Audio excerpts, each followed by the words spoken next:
밤 11시 한수진 씨는 거실 바닥에 널브러진 187만 원어치 식재료를 내려다봤습니다. 최상급 한우갈비, 잡채 재료, 구절판 속재료까지. 시어머니 칠순 잔치에 쓸 30인분의 음식 재료였죠. 전부 본인 카드로 긁었습니다. 남편은 안방에서 코를 골며 자고 있었고요. 한수진 씨는 베란다에서 100리터짜리 검은 쓰레기 봉투 3장을 꺼내왔습니다.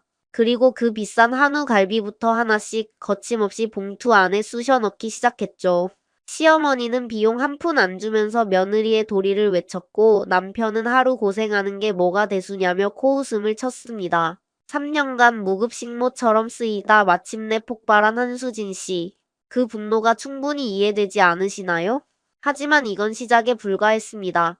다음날 아침 텅 빈 냉장고와 식칼 옆에 남겨진 메모를 발견한 시댁 식구들은 발칵 뒤집혔고 부재중 전화 150통이 한수진 씨의 핸드폰에 쌓였죠. 한수진 씨는 과연 이 전쟁을 어떻게 해결했을까요? 오늘의 사연 시작합니다. 안녕하세요. 저는 32세 한수진입니다. 결혼 3년차 맞벌이 직장인이에요. 대학에서 조리학을 전공하고 호텔 주방에서 3년간 일한 경력이 있습니다. 시어머니 칠순날 30인분 잔치 음식을 혼자 준비하라는 일방적인 통보를 받았습니다. 비용도 전부 제 돈. 남편은 손가락 하나 까딱하지 않았죠. 3년간 식모 취급을 참아왔지만 그날 밤 모든 식재료를 쓰레기 봉투에 담고 집을 나왔습니다. 시댁이 어떻게 무너졌는지 제 이야기를 들어주세요. 금요일 저녁 8시 저는 지하철 손잡이에 매달린 채 눈을 감았습니다.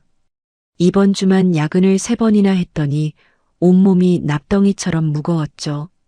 현관 비밀번호를 누르고 안으로 들어서자 거실 소파에 앉아있던 남편 정우가 텔레비전 리모컨을 내려놓으며 저를 쳐다봤습니다. 이번 주말에 우리 집에서 어머니 칠순 잔치하기로 했어. 저는 구두를 벗다 말고 고개를 들었습니다. 뭐? 갑자기 무슨 소리야? 나 호텔 뷔페 예약해놨잖아. 정우가 손등으로 코를 문지르며 대답했습니다. 그거 취소했어. 어머니가 친척 어르신들이 호텔은 불편해하신다고 며느리가 직접 차린 밥상을 드시고 싶다고 하셨거든. 저는 현관에 선 채로 다리에 힘이 빠지는 걸 느꼈습니다. 취소했다고? 내가 한 달 전에 예약한 걸 나한테 한마디도 없이? 엄마가 그러시는데 어떡해. 이미 말씀드렸는데. 정우는 그 말을 끝으로 다시 텔레비전으로 고개를 돌려버렸습니다. 저는 부엌으로 가서 물 한 잔을 벌컥벌컥 마시며 이마를 짚었습니다. 30명이 넘는 친척 잔치를 이 좁은 아파트에서 치르라니 도대체 무슨 생각인 건지 알 수가 없었죠. 다음 날 점심시간 회사 구내식당에서 국을 뜨려던 순간 핸드폰이 울렸습니다. 시어머니였습니다. 며느리야, 메모할 거 있으니까 펜 들어.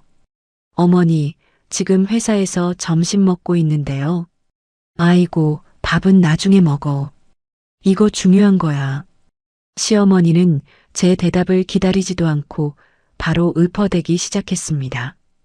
큰아버님 내외분, 작은아버님 내외분, 고모네 식구 5, 이모네 식구 4명, 사촌 조카들까지 해서 딱 30명이야. 갈비찜은 당연히 해야지. 잡채, 구절판, 전 종류 4가지, 불고기, 나물 5가지, 시금치 된장국.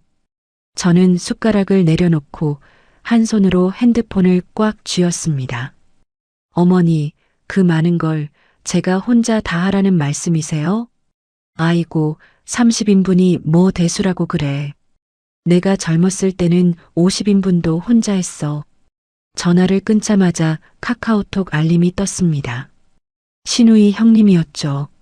수진아, 우리 애들 떡갈비 좋아하거든. 수제로 해줘. 아, 궁중 떡볶이도 추가. 애들이 그것만 먹어. 저는 핸드폰 화면을 한참 동안 들여다봤습니다. 손이 미세하게 떨리고 있었죠. 그날 밤 저는 침대에 누운 정우 옆에 앉아 최대한 차분하게 말을 꺼냈습니다. 나 혼자 30인분은 진짜 무리야. 출장 뷔페라도 부르자. 내가 비용 반 낼게. 정우가 베개에 얼굴을 묻은 채 코웃음을 쳤습니다. 뭘 또 돈을 써? 며느리가 하루 고생하는 게 뭐 그리 힘들다고. 하루 고생? 30인분 잔치 음식이 하루면 되는 줄 알아? 야, 좀 오버하지 마. 엄마 칠순인데 이 정도도 못해? 정우가 이불을 머리까지 뒤집었으며 등을 돌렸습니다.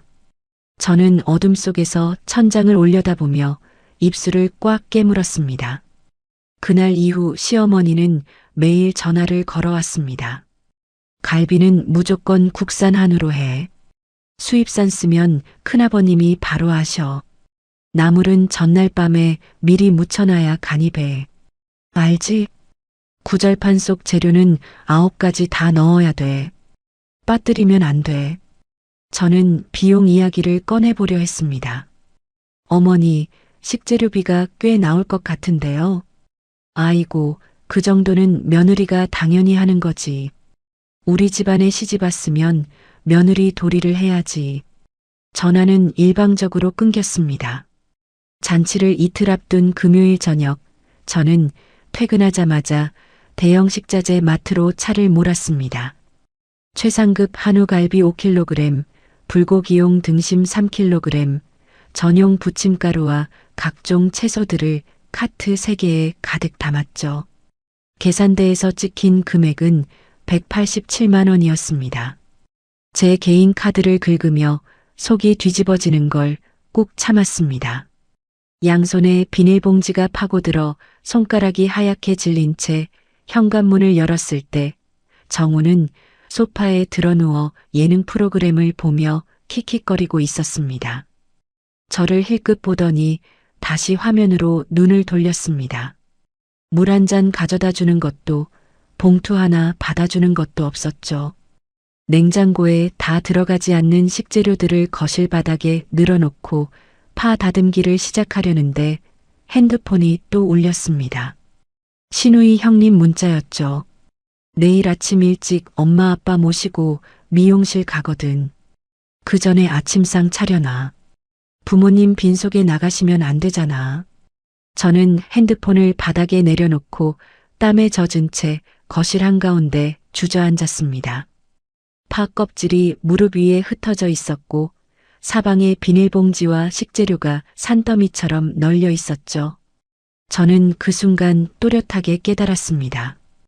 이 집에서 저는 가족이 아니었습니다. 돈 한 푼 안 드는 무급 식모였을 뿐이죠. 저는 바닥에 놓인 핸드폰 화면에 비친 제 얼굴을 내려다보며 천천히 고개를 끄덕였습니다. 밤 11시 거실 바닥에 널브러진 수십 킬로그램의 채소와 고기들을 멍하니 내려다봤습니다. 안방에서는 정우의 코 고는 소리가 벽을 타고 넘어왔죠.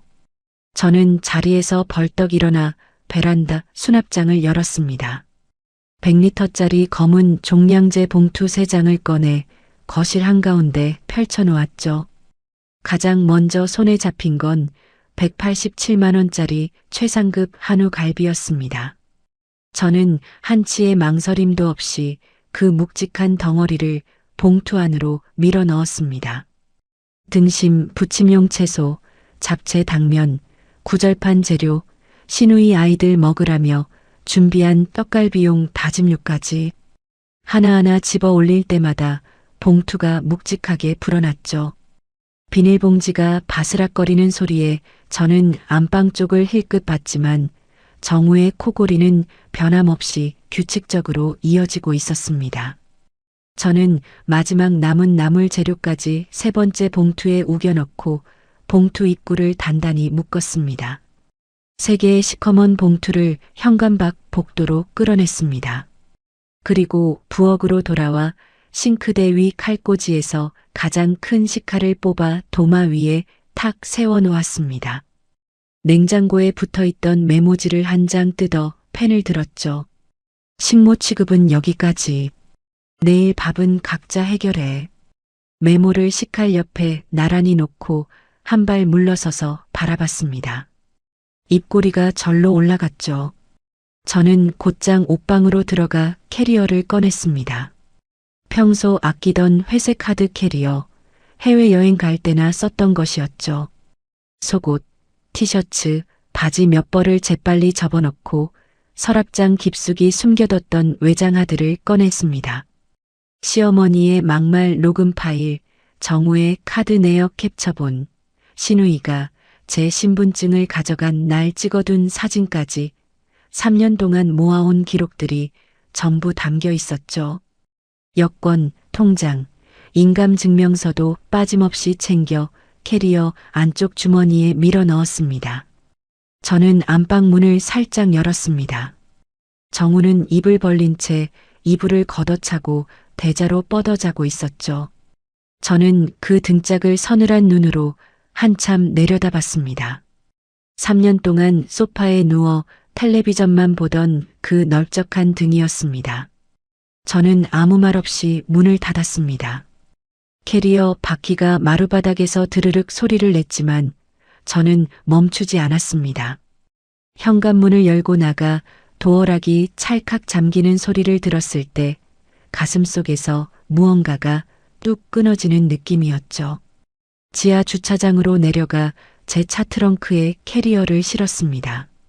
운전석에 앉아 시동을 걸기 전 핸드폰을 꺼내 유심 트레이를 열었습니다. 작은 칩을 빼내 지갑 안쪽에 넣고 전원 버튼을 길게 눌렀죠. 화면이 꺼지며 깜깜해지는 순간 저는 깊게 숨을 내쉬었습니다. 자정이 넘은 고속도로는 텅 비어 있었습니다. 가로등 불빛이 일정한 간격으로 차 안을 스치고 지나갔죠. 핸들을 잡은 손에 힘을 주며 저는 앞만 보고 달렸습니다. 2시간을 내리달려 친정집 골목에 차를 세웠을 때 새벽 2시가 넘어 있었습니다. 대문 초인종을 누르자 잠시 후 현관불이 켜졌습니다. 잠옷 차림의 친정어머니가 문을 열다 말고 눈을 크게 떴죠. 수진아, 이 시간에 웬일이야? 엄마 나왔어. 제 목소리가 떨리는 걸 어머니가 바로 알아챘습니다.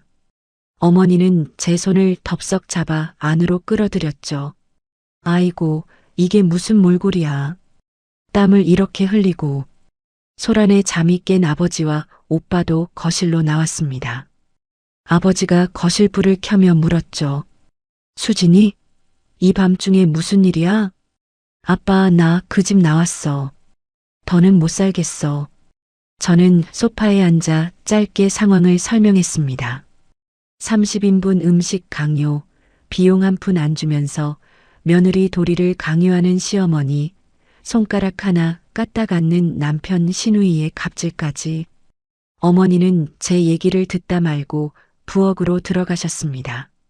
잠시 후 따뜻한 밥에 김치찌개, 계란말이를 소반에 차려갖고 나오셨죠.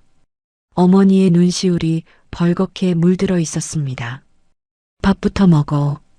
제대로 먹은 거 언제야? 이 마른 것 좀 봐.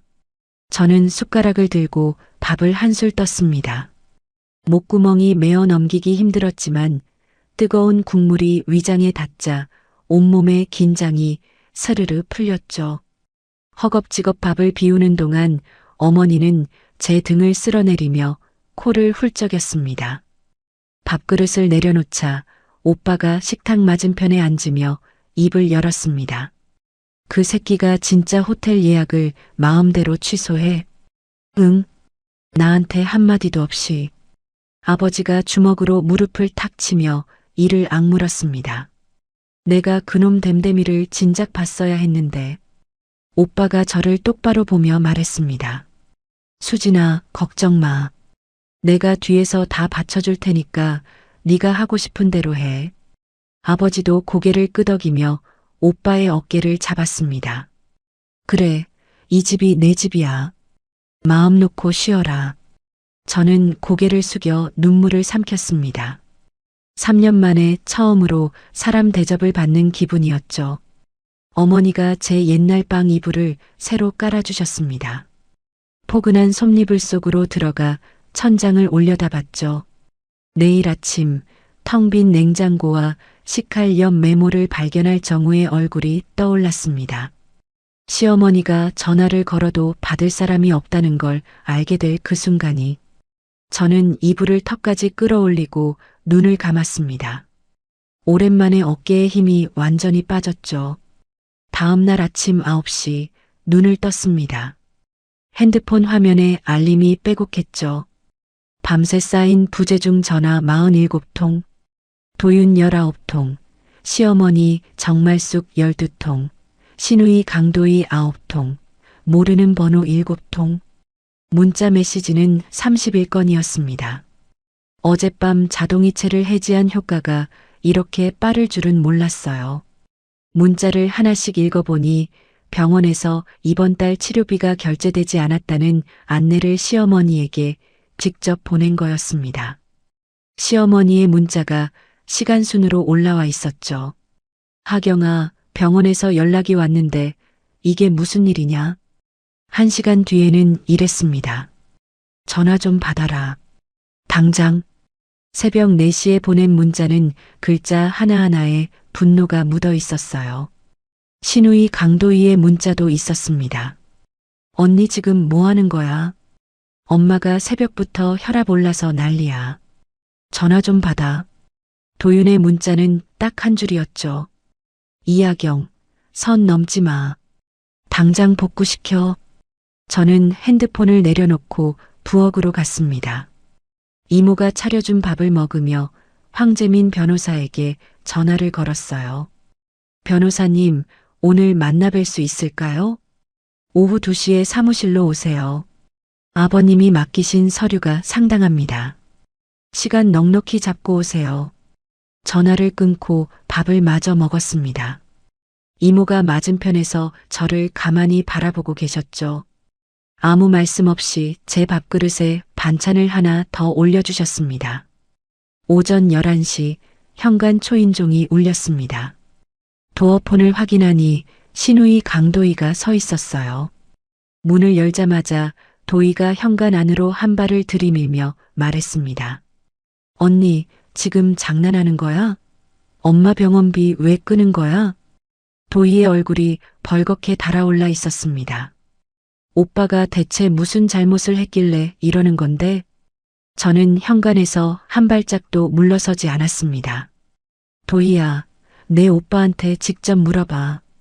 그날 새벽 병원에서 뭘 하고 있었는지. 도희의 입이 멈췄습니다.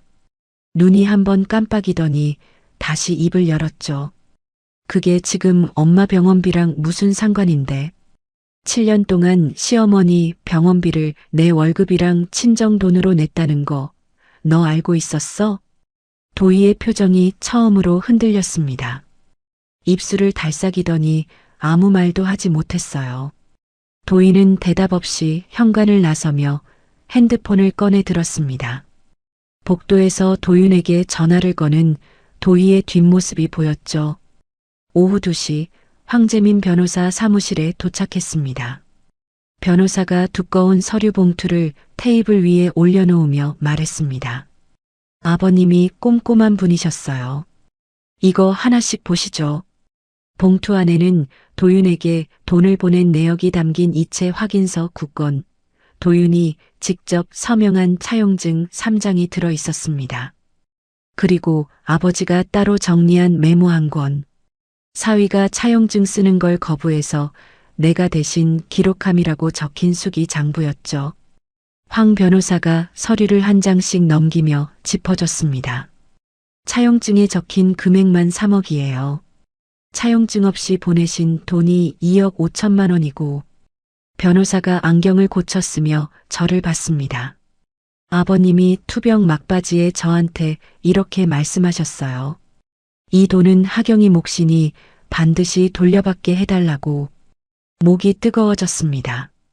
차용증이 있는 3억은 당장 돌려달라고 청구할 수 있어요. 나머지 2억 5천도 보내신 기록이랑 수기장부가 있으니까 충분히 싸울 수 있습니다. 저는 서류를 한 장 한 장 넘기며 아버지의 글씨를 따라갔습니다. 날짜마다 빼곡한 아버지의 메모가 딸에게 차마 말하지 못한 아버지의 마음이 느껴졌어요. 변호사 사무실을 나서며 핸드폰을 확인했습니다. 오후 들어 부재중 전화가 33통이 더 쌓여 있었죠.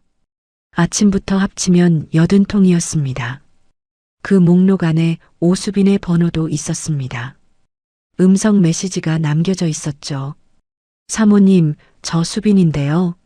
사장님이 지금 많이 화가 나 계셔서 한번 만나서 얘기할 수 있으면 좋겠는데요. 저는 음성 메시지를 끝까지 듣고 저장해뒀습니다. 택시 안에서 아버지의 서류를 다시 펼쳤어요. 서류 뭉치 사이에서 도윤 회사의 등기 서류 사본이 나왔습니다. 거기에 제가 전혀 몰랐던 사실이 적혀 있었죠. 회사 지분의 30%가 오수빈 명의로 되어 있었습니다. 택시 창밖으로 지나가는 가로수가 흐릿하게 번졌습니다. 이건 단순한 바람이 아니었어요. 제 친정 돈으로 세운 회사를 그 여자와 나눠 가진 거였습니다. 친정집에 돌아와 핸드폰에 부재중 전화 80통을 다시 한번 내려다봤습니다. 이 전화들은 저를 걱정해서 온 게 아니었어요. 자기들의 돈줄이 끊길까봐 두려워서 건 전화였죠.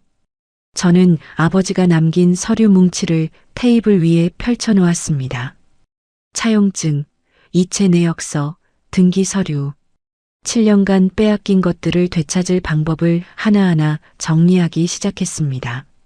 잔치 다음 날 오후 저는 친정집 거실 소파에 앉아 노트북을 펼치고 있었습니다.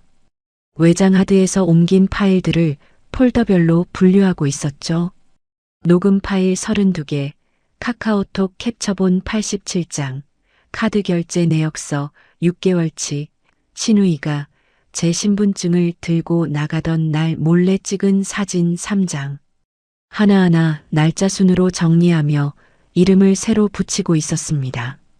그때 마당 밖에서 빵빵거리는 클렉슨 소리가 울렸습니다. 한 번, 두 번이 아니라 연달아 5번을 울려댔죠. 한수진, 나와. 정우의 목소리였습니다. 저는 노트북을 접고 창문 쪽으로 다가갔습니다. 커튼을 살짝 젖히자 대문 앞에 정우의 검은색 차가 서 있었고 운전석에서 내린 정우와 조수석에서 내리는 신우이 형님의 모습이 보였습니다. 문 열어. 얘기 좀 하자고. 정우가 대문을 쾅쾅 두드리며 소리를 질렀습니다. 신우이 형님은 팔짱을 끼고 대문 옆에 서서 고개를 빳빳이 들고 있었죠. 오빠가 거실에서 벌떡 일어나며 현관으로 향했습니다. 내가 나갈게. 넌 가만히 있어. 아버지도 뒤따라 마당으로 나가셨습니다. 저는 창문 뒤에서 상황을 지켜봤죠. 오빠가 대문을 열자 정우가 한 발 앞으로 들이밀며 말했습니다. 처남, 수진이 좀 나오라고 해. 집안일인데 왜 처가에 와서 숨어 있어? 오빠가 대문 가운데를 팔로 막아서며 대답했습니다. 집안일? 네가 한 짓이 집안일이야? 마누라한테 30인분 밥 해놓고 소파에 들어놓은 게? 아니 그게 우리 집안 사정이잖아. 처남이 왜 끼어들어? 신우이 형님이 오빠 옆으로 다가오며 목소리를 높였습니다. 여보세요. 시댁 어른 칠순 잔치를 이렇게 망쳐놓고 도망온 게 말이 된다고 생각해요? 우리 엄마가 친척들 앞에서 얼마나 창피를 당했는지 알아요? 오빠가 신우이를 향해 고개를 돌렸습니다. 형님이라는 분이 시동생 마누라한테 아침상 차려놓으라고 문자 보내놓고 지금 먼 얼굴로 여기 와서 소리를 질러요. 뭐? 내가 언제? 신우이 형님이 목소리를 한 옥타브 올렸습니다. 그리고 말 나온 김에 얘기하는데 수진이가 망쳐놓은 잔치 때문에 우리 엄마가 얼마나 마음고생을 했는지 몰라요. 이건 손해배상 청구해도 되는 거예요. 변호사 써서라도 받아낼 거야. 손해배상? 비용은 전부 수진이 카드로 긁었는데 누가 누구한테 손해배상을 해? 오빠의 목소리가 차갑게 가라앉았습니다. 정우가 대문 안으로 한 발 더 들어서려 하며 소리쳤습니다. 됐고 수진이 나오라고 해.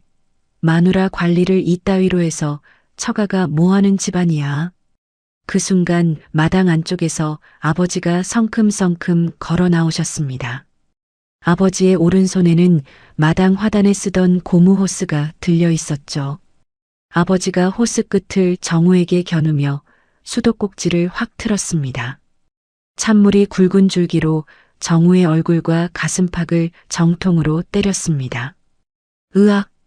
정우가 두 팔로 얼굴을 가리며 비틀거렸죠.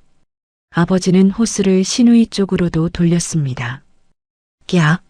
이게 뭐하는 짓이에요? 시누이 형님이 비명을 지르며 뒤로 물러났지만 이미 블라우스와 치마가 흠뻑 젖어버린 뒤였습니다. 아버지가 호스를 잡은 채 낮고 굵은 목소리로 말했습니다. 남의 집 대문 앞에서 행패 부리는 놈들한테는 이게 약이야.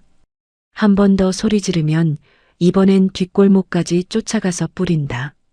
정우가 물을 뚝뚝 흘리며 이를 악물었습니다.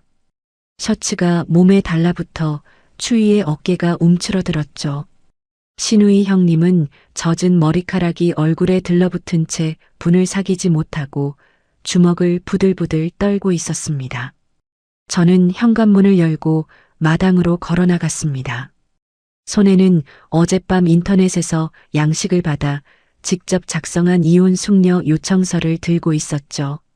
정식 서류는 아니었지만 제 의지를 보여주기엔 충분했습니다. 정우가 저를 보자 물에 젖은 얼굴로 한 걸음 다가왔습니다. 수진아, 이게 뭐하는 짓이야? 집에 가자. 얘기하면 되잖아.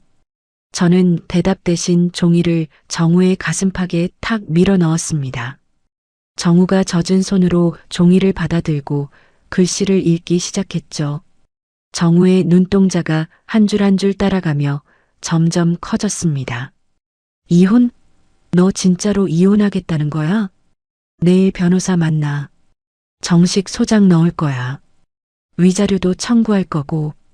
정우의 얼굴에서 핏기가 싹 빠졌습니다. 젖은 종이를 쥔 손이 눈에 띄게 떨리고 있었죠. 아니, 잠깐. 수진아, 내가 잘못했어. 다시 얘기하자. 할 얘기 없어. 더 들을 것도 없고. 저는 정우의 얼굴을 정면으로 마주보며 단호하게 말을 끊었습니다. 시누이 형님이 젖은 머리를 뒤로 쓸어 넘기며 끼어들었습니다. 야, 한수진. 너 지금 이혼까지 들먹이면서 우리 집안을 이렇게 흔들어 놓을 거야? 좋아. 그럼 나도 변호사 불러. 잔치 망친 거, 시어머니한테 정신적 고통 끼친 거 전부 고소할 거야. 저는 시누이 형님을 천천히 돌아봤습니다. 그리고 가방 안에서 출력물 한 뭉치를 꺼내 시누이 형님의 발밑에 뿌렸죠. 종이들이 젖은 바닥 위에 흩어졌습니다. 형님, 고소 얘기 나와서 말인데요. 시누이 형님이 발밑에 종이를 내려다봤습니다. 젖은 바닥에 닿은 종이 위로 제 신분증 사본과 인감도장 사진, 그리고 은행 서류 접수 화면 캡처가 선명하게 보였죠. 2년 전에 형님이 제 신분증하고 도장 가져간 거 기억나시죠? 그거 가지고 뭘 하려고 하셨는지 저 다 알아요. 이건 가족 간 예외도 없어요. 바로 형사 고소 대상이에요. 시누이 형님의 얼굴이 흰 종이보다 더 하얗게 변했습니다. 벌어진 입을 다물지 못한 채 바닥의 종이들을 멍하니 내려다봤죠. 이건 고소하고 싶으시면 하세요. 저도 같이 고소할 테니까. 형님이 더 불리할 거예요. 시누이 형님의 떨리던 주먹이 힘없이 풀어졌습니다. 입술을 꼭 깨물고 고개를 떨군 채 한마디도 하지 못했죠. 저는 두 사람을 번갈아 보며 말했습니다. 내일부터 변호사 통해서만 연락해. 직접 전화하지 마. 문자도 하지 마. 수진아. 정우가 한 발 다가서려 했지만 저는 손바닥을 들어 막았습니다. 당장 꺼져. 오빠가 주머니에서 핸드폰을 꺼내며 말했습니다. 안 갈 거면 경찰한테 전화할게. 주거침입에 소란행위로 신고하면 되지. 오빠가 번호를 누르기 시작하자 정우의 얼굴이 일그러졌습니다. 신우이 형님이 먼저 정우의 팔을 잡아 끌었죠. 가자. 여기서 더 망신당할 거 없어. 정우가 젖은 종이를 구겨 쥔 채 뒷걸음질 쳤습니다. 두 사람은 물이 뚝뚝 떨어지는 행색으로 차에 올라탔죠. 시동이 걸리고 차가 급하게 골목을 빠져나갔습니다. 저는 대문에 기대서서 멀어지는 차의 뒷모습을 지켜봤습니다. 아버지가 수도꼭지를 잠그며 호스를 감기 시작하셨죠. 잘했다, 수진아. 저는 고개를 끄덕이고 집 안으로 돌아왔습니다. 소파에 앉아 아까 덮었던 노트북을 다시 펼쳤죠. 외장 하드 속 파일 정리가 아직 절반밖에 안 끝났습니다. 내일 아침 오빠가 소개해준 변호사를 만나려면 오늘 밤 안에 깔끔하게 마무리해야 했죠. 저는 폴더 이름을 하나하나 클릭하며 내일을 위한 무기를 가다듬기 시작했습니다. 월요일 오전 10시 저는 오빠의 차를 타고 시내 중심가의 법률사무소 앞에 섰습니다. 건물 3층에 자리한 사무실 문을 열자 깔끔한 정장 차림의 여자분이 자리에서 일어났죠. 한수진 씨 맞으시죠? 강민서 변호사입니다. 앉으세요. 강 변호사는 제가 앉기도 전에 바로 본론으로 들어갔습니다. 오빠분한테 대략적인 상황은 들었어요. 가져오신 자료가 있으시면 바로 보여주세요. 저는 가방에서 외장하드를 꺼내 책상 위에 올려놓았습니다. 강 변호사가 노트북에 연결하자 폴더 목록이 화면에 떴죠. 강 변호사의 손가락이 마우스를 빠르게 클릭하며 파일들을 하나씩 열었습니다. 첫 번째로 연 건 시어머니의 음성 녹음 파일이었습니다. 스피커에서 시어머니의 목소리가 흘러나왔죠. 이 집안에 시집 왔으면 시키는 대로 해. 네가 뭔데 불만이야. 밥이나 제대로 해. 며느리 주제에 무슨 호텔이야. 돈 아깝게. 내 손으로 직접 해야 정성이지. 강 변호사가 고개를 끄덕이며 다음 파일을 열었습니다. 정우의 카드 내역서가 화면에 떴죠. 저는 형광펜으로 표시해둔 부분을 손가락으로 짚었습니다. 이게 남편 개인 카드 내역인데요. 여기 표시한 곳들 전부 유흥업소 결제예요. 그리고 이 아래쪽은 제 카드 내역이에요. 시댁 생활비, 시어머니 용돈, 명절 비용까지 전부 제 카드에서 나갔어요. 강 변호사가 화면을 스크롤하며 눈을 가늘게 떴습니다. 남편분 수입은 어디에 쓴 거예요? 본인 술값이랑 유흥비요. 집에 생활비를 넣은 적이 없어요. 강 변호사가 다음 폴더를 열었습니다. 신우이 형님 관련 증거 자료였죠. 제 신분증을 들고 나가는 신우이의 뒷모습 사진, 은행 서류 접수 화면 캡처, 그리고 신우이가 제 카드로 결제한 명품 가방과 아이들 학원비 내역이 화면을 가득 채웠습니다. 강 변호사가 의자 등받이에 기대며 팔짱을 꼈습니다. 신우이 분이 수진 씨 신분증과 도장을 가져가서 서류를 만들려고 한 거죠? 네. 다행히 은행에서 본인 확인이 안 돼서 처리는 안 됐지만 시도한 정황은 확실해요. 이거 사문서 위조 미수예요. 신우이 분은 배우자의 직계 좀비속이 아니니까 가족 간 특례도 적용 안 돼요. 바로 형사 고소 가능합니다. 강 변호사가 메모장에 빠르게 뭔가를 적으며 말을 이었습니다. 한수진 씨, 이 정도면 이혼 사유 충분하고 위자료도 최대치로 청구할 수 있어요. 남편분이 유책 배우자인 게 너무 명확해서 재판 가도 질 수가 없는 구조예요. 변호사님, 합의는 안 할 겁니다. 강 변호사가 고개를 들어 저를 똑바로 봤습니다. 그리고 입꼬리를 한쪽으로 올리며 말했죠. 저도 그렇게 하실 거라고 생각했어요. 소장 접수하고 신우이 형사 고소도 같이 진행하죠. 전부 제가 맡을게요.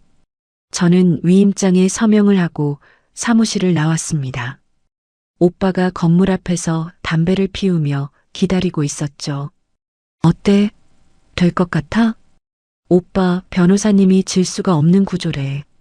오빠가 담배를 발로 비벼 끄며 고개를 끄덕였습니다. 잘 됐다. 그 다음은 은행 가야 돼. 공동명의 통장 정리해야 해. 오빠의 차를 타고 은행에 도착한 저는 창구 직원에게 정우와 공동명의로 된 적금 2개의 해지를 요청했습니다. 제 기여분에 해당하는 금액을 새로 만든 제 단독명의 통장으로 이체했죠. 통장에 찍힌 잔액을 확인하고 나서야 어깨에서 힘이 좀 빠졌습니다.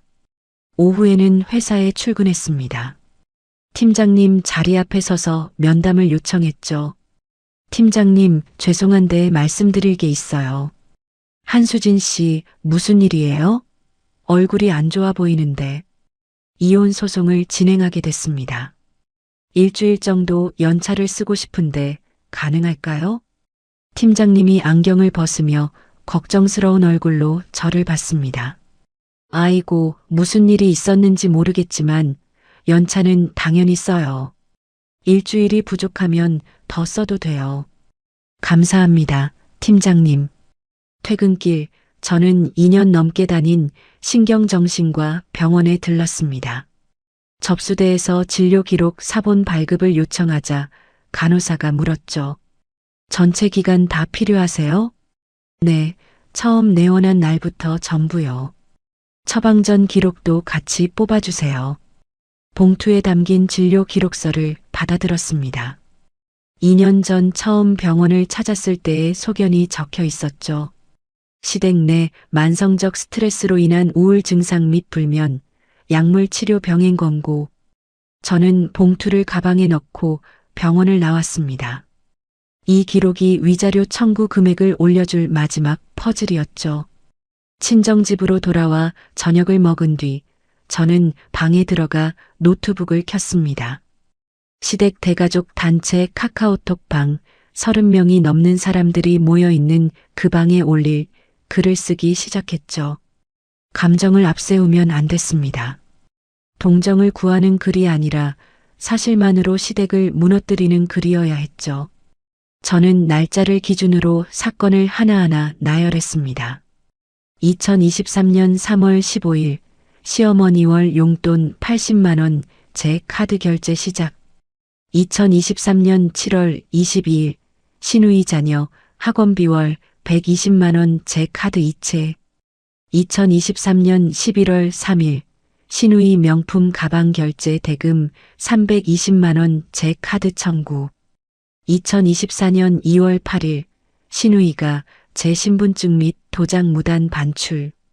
사건마다 대응하는 증거 사진을 순서대로 배열했습니다.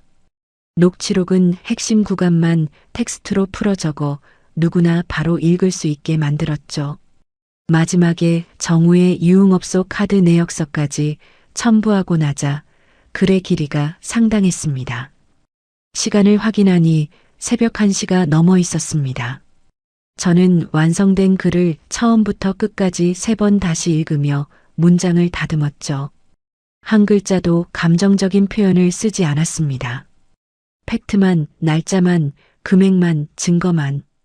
글을 모두 마무리한 뒤 카카오톡 예약 전송 기능을 열었습니다. 발송 시간을 내일 아침 8시 정각으로 설정하고 확인 버튼을 눌렀죠. 30명의 친척이 출근 준비를 하며 핸드폰을 확인할 바로 그 시간이었습니다. 저는 노트북을 닫고 불을 껐습니다. 이불 속으로 들어가 눈을 감으니 심장이 빠르게 뛰고 있었죠. 하지만 불안함이 아니었습니다. 내일 아침 8시 시댁의 세계가 무너지는 소리를 들을 생각에 잠이 오지 않는 거였습니다. 아침 8시 저는 친정집 부엌 식탁에 앉아 토스트를 베어 물고 있었습니다. 핸드폰 화면에 예약 메시지가 전송되었습니다라는 알림이 떴죠. 저는 토스트를 접시에 내려놓고 화면을 들여다봤습니다. 시댁 대가족 단톡방에 제가 작성한 장문의 글과 증거 사진들이 한꺼번에 올라가고 있었습니다. 첫 번째 메시지는 시어머니의 음성 녹취를 텍스트로 풀어 적은 것이었죠. 시어머니 발언 녹취 원문. 2024년 1월 14일 오후 2시. 며느리야, 네가 뭔데 불만이야. 이 집안에 시집 왔으면 종년처럼 시키는 대로 해. 밥이나 제대로 하고 입 닥쳐. 연이어 신우이 형님과의 카카오톡 대화 캡처본이 줄줄이 올라갔습니다. 신우이가 자기 아이들 학원비 120만 원을 매달 제 카드로 보내라고 요구하는 내용, 거절하면 시어머니한테 일러서 혼내주겠다고 협박하는 내용, 320만 원짜리 명품 가방을 제 카드로 결제하고는 나중에 준다며 입막음하는 내용이 적나라하게 드러났죠. 마지막으로 정우의 카드 내역서가 올라갔습니다. 유흥업소 결제 내역에 형광펜으로 표시된 금액들이 한눈에 들어오도록 정리되어 있었죠. 한 달에 150만 원에서 200만 원씩 6개월간 빠짐없이 찍혀 있었습니다. 저는 토스트를 다시 집어들고 우물우물 씹으며 단톡방 반응을 기다렸습니다. 3분이 채 지나지 않아 메시지가 올라오기 시작했죠. 큰아버님이었습니다. 수진이가 올린 글을 방금 다 읽었다. 녹취 내용이 사실이면 이건 사람이 할 짓이 아니다. 정우야, 내 마누라한테 이게 무슨 짓이냐? 형수, 당신도 같이 봐. 며느리한테 종년이라고 한 게 사실이야? 이 나이 먹도록 부끄러운 줄을 모르나. 큰아버님의 글이 올라가자 다른 친척들도 하나둘 반응하기 시작했습니다. 고모가 글을 올렸죠. 아이고, 이게 대체 뭐야? 그동안 수진이한테 이렇게 한 거야? 형님, 칠순 잔치 때 며느리가 다 해준다고 자랑하더니 이게 진상이었어? 작은아버님도 한마디 보탰습니다. 형수님이 그동안 며느리 잘 키웠다고 허풍을 떨더니 이게 잘 키운 거야? 갈취를 한 거지. 이모가 길게 글을 남겼습니다. 수진이 시집 올 때 예쁘고 착하다고 다들 좋아했잖아. 3년 만에 이 지경을 만들어 놓고도 정신을 못 차려. 카드값만 해도 이게 몇 천만 원이야. 완전 사기꾼 가족이네. 단톡방이 폭발하듯 메시지가 쏟아지는 동안 정우와 신우이가 끼어들었습니다. 정우가 먼저 글을 올렸죠. 아니, 이건 수진이가 일방적으로 올린 거고 제 입장은 다릅니다. 오해가 있어요. 신우이 형님도 바로 뒤에 달았습니다. 이거 완전 조작이에요. 수진이가 악의적으로 편집한 거예요. 믿지 마세요. 저는 그 메시지를 보자마자 준비해둔 두 번째 폭탄을 투하했습니다. 전문가에게 맡겨 복구한 카카오톡 원본 대화 기록이었죠. 삭제된 메시지까지 전부 복원된 원본 파일을 캡처한 사진 23장을 연달아 올렸습니다. 신우이가 대화를 삭제하기 전 원문과 삭제 후 화면을 나란히 비교한 이미지도 포함시켰죠. 단톡방이 잠시 조용해졌습니다. 아무도 글을 올리지 못하는 침묵이 30초쯤 이어졌죠. 그 침묵을 깬 건 사촌 조카 현우였습니다. 와, 원본 대화 복구까지 한 거야? 형수님, 형, 이거 뭐라고 할 말 있어? 조작이라며. 원본인데? 고모가 다시 글을 올렸죠. 신우이가 조카 며느리 카드로 명품 가방을 사? 학원비를 남의 카드로 내? 이게 가족이야 도둑이야. 신우이 형님이 다급하게 글을 올렸습니다. 그건 나중에 갚기로 한 거였어요. 수진이가 먼저 해주겠다고 했고 큰아버님이 바로 받아쳤죠. 수진이가 해주겠다고 했으면 왜 협박 문자를 보내? 시어머니한테 일러서 혼내주겠다고 한 건 뭐야? 말이 앞뒤가 안 맞잖아. 그 다음 신우이 형님은 아무 글도 올리지 못했습니다. 잠시 후 신우이 형님이 새로운 메시지를 올렸죠. 엄마가 이거 보시고 뒷목 잡고 쓰러지셨어요. 지금 어지러워서 못 일어나세요. 수진아, 아무리 그래도 시어머니한테 이럴 수 있어? 동정 여론을 끌어모으려는 수였죠. 하지만 단톡방의 분위기는 이미 완전히 기울어진 뒤였습니다. 사촌 동생 민지가 글을 올렸습니다. 큰어머니, 저 민지예요. 작년 추석 때 큰어머니가 수진 언니한테 뭐라고 하신 건지 아세요? 부엌에서 수진 언니한테 네가 무슨 돈을 벌어온다고 잘난 척이야. 집안일이나 똑바로 해. 이러셨거든요. 제가 옆에서 다 들었어요. 현우도 바로 이어서 글을 남겼죠. 나도 하나 있는데. 작년 설날에 큰어머니가 형수님한테 세뱃돈 봉투 안 두껍다고 면전에서 핀잔 주시는 거 봤음. 형은 옆에서 웃기만 하고 친척들의 증언이 하나둘 쌓여가자 시어머니의 동정 작전은 완전히 무너졌습니다. 큰아버님이 마무리 글을 올렸죠.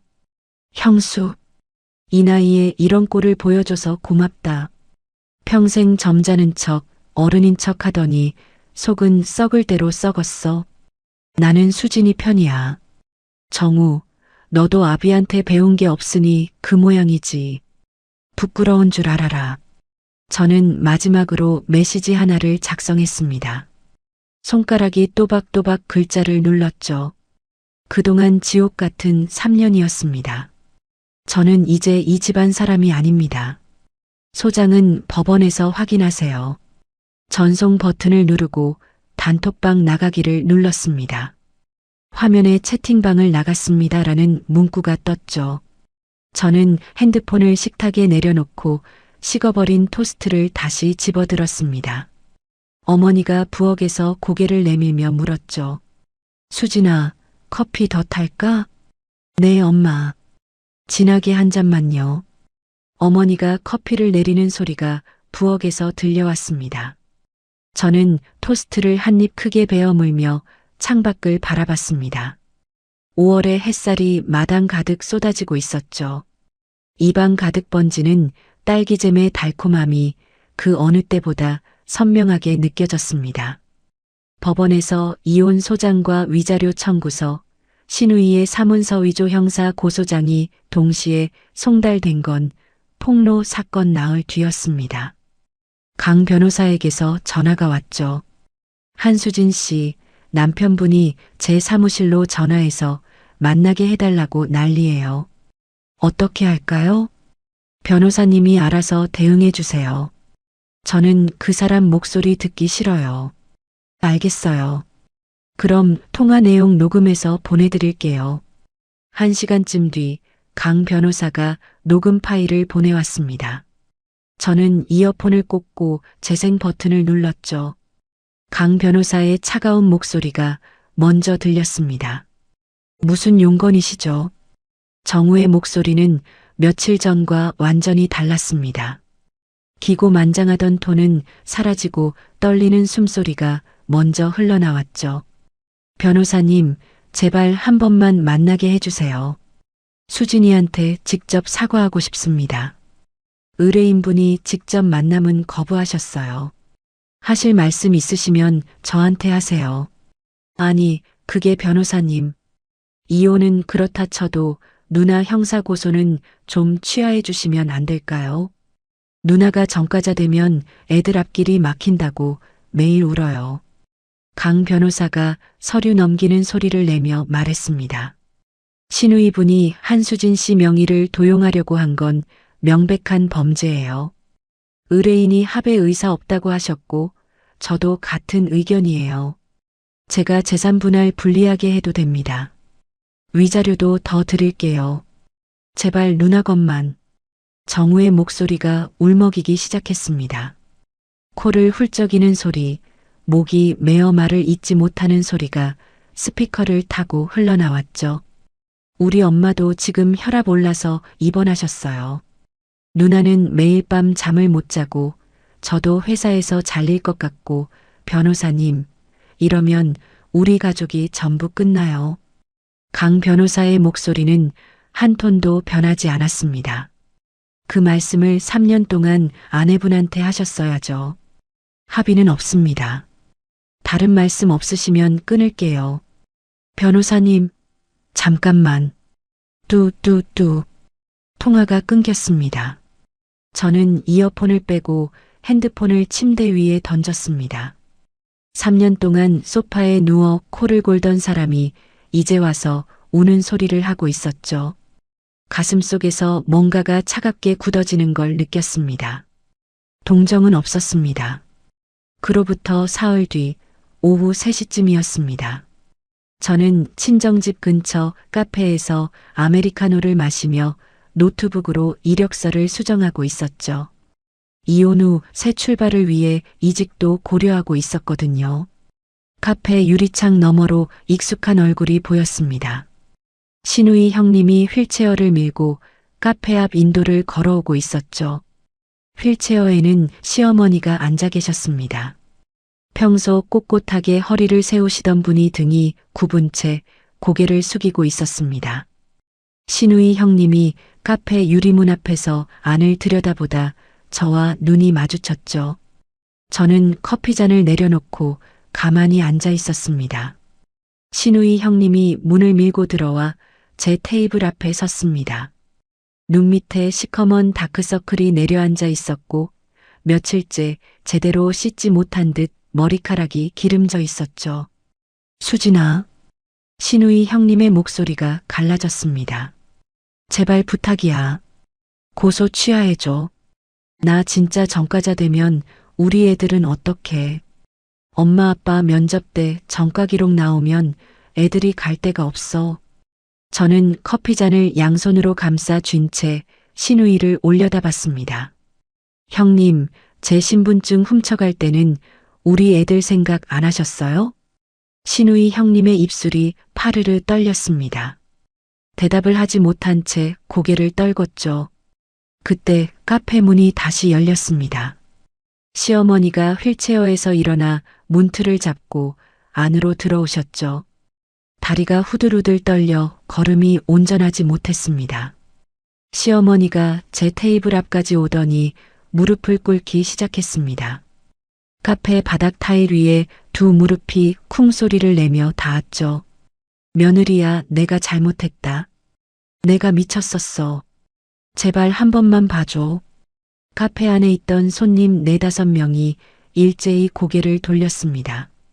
직원도 카운터 뒤에서 눈을 동그랗게 뜨고 이쪽을 바라봤죠. 신우이 형님도 시어머니 옆에 무릎을 꿇으며 두 손을 모았습니다. 수진아, 나도 잘못했어. 내가 미쳤었어. 다시는 안 그럴게. 제발. 눈물이 신우이의 볼을 타고 흘러내렸습니다. 콧물이 입술까지 번져 흐느끼는 얼굴이 일그러졌죠. 시어머니도 두 손으로 얼굴을 감싸 쥐고 어깨를 들썩이며 울기 시작했습니다. 저는 커피잔을 천천히 내려놓고 두 사람을 내려다봤습니다. 3년 동안 저를 종년이라 부르고 카드를 착취하고 아침부터 밤까지 부려먹던 그 얼굴들이 바닥에 엎드려 있었죠. 어머니, 저는 낮고 또렷한 목소리로 말했습니다. 30인분 밥상 엎은 그날 어머니 인생도 끝난 거예요. 제가 식모였을 때 잘하셨어야죠. 시어머니의 어깨가 더 크게 흔들렸습니다. 카페 밖으로 지나가던 동네 주민 2~3명이 유리창 안을 들여다보기 시작했죠. 한 명이 핸드폰을 꺼내 들었습니다. 수진아, 제발. 신우이 형님이 제 바지 끝자락을 잡으려 손을 뻗었습니다. 저는 의자를 뒤로 빼며 일어났죠. 형님, 손 치우세요. 저한테 매달릴 시간에 변호사를 구하세요. 저는 노트북을 가방에 넣고 카페 문을 밀고 나왔습니다. 밖에 모여있던 구경꾼들 사이를 지나 주차장으로 걸어갔죠. 뒤에서 시어머니의 통곡 소리가 들렸지만 저는 고개를 돌리지 않았습니다. 차에 올라타 시동을 걸고 룸미러를 봤습니다.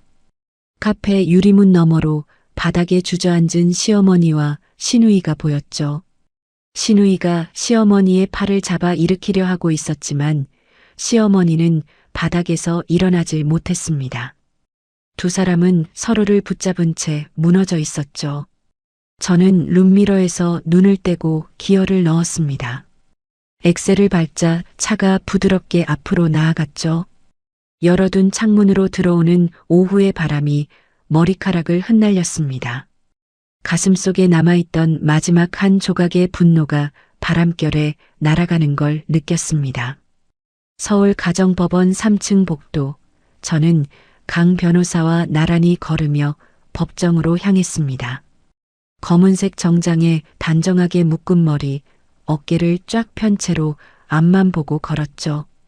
복도 끝 벤치에 정우가 앉아 있었습니다. 한 달 만에 보는 정우의 얼굴은 광대뼈가 도드라질 만큼 빠져 있었죠. 셔츠 깃이 목에서 헐렁하게 놀았고 구겨진 양복 어깨에는 비듬이 떨어져 있었습니다. 정우가 저를 발견하고 벤치에서 벌떡 일어났죠. 수진아. 저는 정우의 얼굴을 정면으로 스치듯 지나쳤습니다. 눈동자 하나 움직이지 않고 법정 문을 밀고 들어갔죠. 강 변호사가 뒤따라 들어오며 낮은 목소리로 말했습니다. 잘하고 계세요. 오늘로 끝이에요. 재판은 길지 않았습니다. 판사가 양측 서류를 확인하고 증거 자료를 검토하는 동안 정우 측 변호사가 몇 차례 반박을 시도했죠. 피고 측은 원고의 주장이 과장되었다고 봅니다. 부부간 가사분담에 대한 의견 차이일 뿐. 판사가 서류를 탁 내려놓으며 말을 잘랐습니다. 변호인, 여기 제출된 녹취록과 카드 내역을 보셨습니까? 의견 차이 수준이 아닙니다. 다음 주장 있으시면 하세요. 정우 측 변호사가 입을 다물었습니다. 그 뒤로는 일방적인 흐름이었죠. 판사가 최종 판결을 읽어내려갈 때 저는 두 손을 무릎 위에 가지런히 놓고 앞을 바라봤습니다. 원고 한수진의 이혼 청구를 인용합니다. 피고 박정우는 혼인 파탄의 유책 배우자로 인정되며 원고에게 위자료를 지급하라. 재산 분할에 있어 원고의 혼인 전 자산 및 혼인 기간 중 경제적 기여도를 전적으로 인정한다. 판사가 금액을 읽어내려가는 동안 정우의 고개가 점점 숙어졌습니다. 어깨가 축 처지더니 두 손으로 얼굴을 감싸쥐었죠. 작은 신음소리가 정우의 손가락 사이로 새어나왔습니다. 강 변호사가 제 팔꿈치를 가볍게 치며 고개를 끄덕였죠. 저는 숨을 깊이 들이마시고 천천히 내쉬었습니다. 3년이었습니다. 3년간의 지옥이 이 한 문장으로 끝났죠. 법정을 나서는데 뒤에서 급한 발소리가 들렸습니다. 정우가 복도에서 제 뒤를 쫓아왔죠. 수진아, 잠깐만. 저는 멈추지 않고 걸었습니다. 정우가 제 앞을 가로막으며 섰죠. 충혈된 눈에 눈물이 그렁그렁 맺혀 있었습니다. 어떻게 이럴 수 있어? 3년을 같이 살았잖아. 내가 그렇게 못한 게 맞지만 이혼까지. 저는 정우의 얼굴을 올려다보며 입을 열었습니다. 정우야. 응. 말해. 내가 새벽에 장봐와서 현관문 열었을 때 기억나? 봉투 12개를 양손에 들고 손가락이 하얗게 질려서 들어왔을 때 정우가 입술을 깨물었죠. 너는 소파에 누워서 나를 딱 한 번 쳐다보고 다시 텔레비전을 봤어. 물 한 잔도 봉투 하나도 안 받아줬지. 그때 내 등을 보면서 나는 생각했어. 아, 이 사람한테 나는 사람이 아니구나. 정우의 입이 벌어졌지만 아무 소리도 나오지 않았습니다. 그게 답이야. 다 네가 만든 결과야. 저는 정우를 돌아서 지나쳤습니다. 강 변호사가 엘리베이터 앞에서 기다리고 있었죠. 엘리베이터 문이 열리고 저는 안으로 들어섰습니다. 문이 닫히기 직전 복도에 선 채 고개를 떨군 정우의 모습이 마지막으로 보였습니다. 그로부터 6개월이 지났습니다. 시내 중심가 골목 안쪽 하얀 벽에 연두색 간판이 걸린 작은 가게 앞에 저는 서 있었습니다. 간판에는 제가 직접 고른 이름이 적혀 있었죠. 수진의 부엌. 개업식 날 아침 가장 먼저 도착한 건 친정 식구들이었습니다. 어머니가 화분을 두 손으로 안고 들어오시며 가게 안을 둘러봤죠. 아이고, 우리 딸. 이렇게 예쁘게 꾸며놨네. 아버지가 뒤따라 들어오시며 액자에 걸린 메뉴판을 읽었습니다. 에그 베네딕트? 이게 뭐냐? 아빠, 계란 요리예요. 나중에 해드릴게요. 오빠가 문 앞에 축하 화환을 세우며 웃었죠. 야, 장사 잘 되면 나밥 공짜지? 오빠는 평생 공짜야. 그 다음으로 문을 연 건 강 변호사였습니다. 정장 대신 캐주얼한 원피스를 입고 와인 한 병을 들고 왔죠. 한수진 씨, 아니, 이제 사장님이시네요. 축하해요. 변호사님, 와주셔서 감사해요. 제가 오늘 브런치 세트 대접할게요. 마지막으로 문이 열렸을 때 저는 카운터 뒤에서 고개를 들었습니다. 큰아버님 내외분이 들어오셨죠. 큰아버님이 가게 안을 천천히 둘러보시며 고개를 끄덕였습니다. 수진아, 잘했다. 이렇게 번듯한 가게를 차렸구나. 큰아버님 와주셔서 정말 감사합니다. 큰아버님, 사모님이 제 손을 잡으며 말했습니다. 앞으로 잘 될 거야. 네가 하는 음식은 원래 맛있었잖아. 저는 고개를 숙여 인사했습니다. 눈시울이 뜨거워졌지만 웃음을 잃지 않았죠. 개업 후 2달이 지나자 점심시간마다 가게 앞에 줄이 섰습니다. 한때 시댁 30인분 밥상을 차리며 쥐어짜이던 제 요리 솜씨가 이제는 손님들의 입소문을 타고 퍼지고 있었죠. 하루하루가 눈코 뜰 새 없이 바빴지만 아침마다 가게 문을 열 때면 가슴이 벅찼습니다. 이 가게는 누구의 강요도 아닌 오롯이 제 의지로 선택한 것이었으니까요. 어느 목요일 저녁 가게 문을 닫고 퇴근하는 길이었습니다. 횡단보도 건너편 상가 앞에서 누군가가 전단지를 나눠주고 있었죠. 행인들이 손사래를 치며 지나가도 고개를 숙인 채 전단지를 내밀고 있었습니다. 신호가 바뀌어 횡단보도를 건너는데 그 뒷모습이 눈에 들어왔습니다. 한때 말끔하게 양복을 차려입던 그 넓은 어깨가 구겨진 점퍼 안에서 움츠러들어 있었죠. 찢어진 운동화 뒤꿈치가 까이며 드러나 있었고 면도도 며칠째 안 한 듯 턱선이 거뭇거뭇했습니다. 정우였습니다. 저는 걸음을 멈추지 않았습니다. 입꼬리가 한쪽으로 살짝 올라갔다 내려왔죠. 고개를 돌려 앞을 보고 그대로 지나쳤습니다. 차에 올라타 시동을 걸었습니다. 창문을 반쯤 내리자 저녁 바람이 볼을 스쳤죠. 라디오에서 흘러나오는 음악에 맞춰 콧노래를 흥얼거리며 핸들을 잡았습니다. 백미러에 비친 제 얼굴이 웃고 있었죠. 내일은 새 메뉴 시식회가 있는 날이었습니다. 저는 엑셀을 밟으며 내일 손님들의 표정을 떠올렸습니다. 여기까지가 제 이야기였습니다. 들어주셔서 감사해요. 3년 동안 참고 또 참았던 시간이 어리석었다고 생각하지는 않아요. 다만 그때의 저처럼 혼자서 끙끙 앓고 계신 분이 있다면 한 가지만 말씀드리고 싶습니다. 참는 게 미덕이 아닐 때가 있어요. 내가 무너지면서까지 지켜야 할 가족은 없습니다. 지금 비슷한 상황에 계신 분들, 본인이 가족인지 식모인지 헷갈리는 분들, 오늘 제 이야기를 듣고 조금이라도 용기를 얻으셨으면 좋겠어요. 떠나는 게 도망이 아니에요. 나를 지키는 거예요. 여러분의 내일은 오늘보다 반드시 나아질 겁니다. 저도 그랬으니까요. 오늘 사연은 여기서 마치겠습니다. 감사합니다.